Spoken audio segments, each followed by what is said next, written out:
Na povratni tekmi drugega kroga kvalifikacij za konferenčno ligo v Romuniji sladek poraz 2-3 in napredovanje v tretji krog kvalifikacij, kjer bo nasprotnik NK Maribora srbska Vojvodina. Trener Ante Šimundža je za povratno tekmo z izjemo poškodovanega Kariča, ki ga je nadomestil Mbondo, zaupal enajsterici, ki si je priigrala prednost iz Ljudskega vrta, kar je na koncu ob minimalnem porazu zadostovalo za preboj v naslednji krog kvalifikacij. Že v prvem polčasu nekaj zrelih priložnosti in tudi odličnih posredovanj Ažbeta Juga, v drugem polčasu pa kljub dvakratnemu zaostanku, dvakrat povratek z izenačujočima goloma Iličiča in pa Jakupoviča, na koncu tretji gol domačinov ni pomenil nič drugega kot samo spremembo na semaforju. Vsi najzanimivejši trenutki dramatičnega in zanimivega obračuna v Krajovi v nadaljevanju.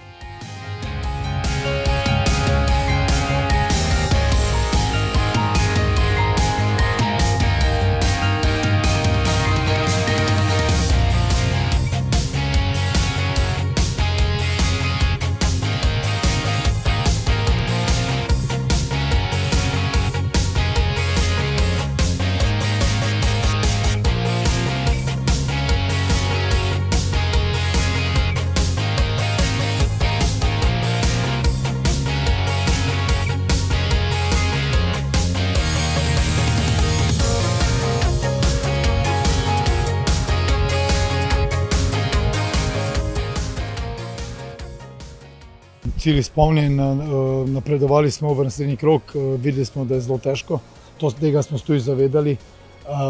Pomembno pa je, da se zavedamo tudi napak, ki smo jih počeli, da smo lahko na jutrišnji dan v naslednji tekmi boljši. Zelo pomembno je, da smo bili zbrani do konca, kljub temu, da je nasprotnik v zadnji minuti zadel, ampak imeli smo ogromno priložnosti, ogromno odprtega prostora, nažalost nismo izkoristili.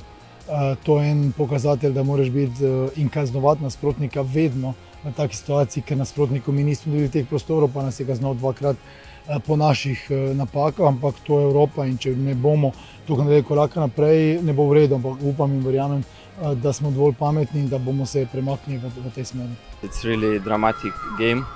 It was very good opponent. It was very good atmosphere, good fun, so it was really difficult to play here. But we are happy with the result, not like we played, because I think we can and we should play better. But this is most important for today, that we achieve the next round.